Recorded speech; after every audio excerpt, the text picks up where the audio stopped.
Hello everyone, so today I'm gonna make Photoshop with pixel art. So let's go to pixel art and then pixel art editor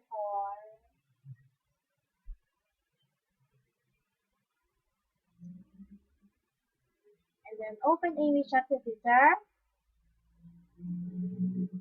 and then pick a picture you want and then go to adjustment, brighten contrast, make it -100, -100. Then pick color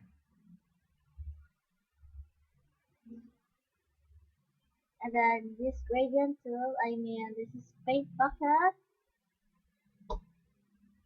and then filter, noise, anything you want. Let's make it 250 and then layer and then open images layer and then pick the same picture you pick and then this arrow and then move it and then you save it. Bye!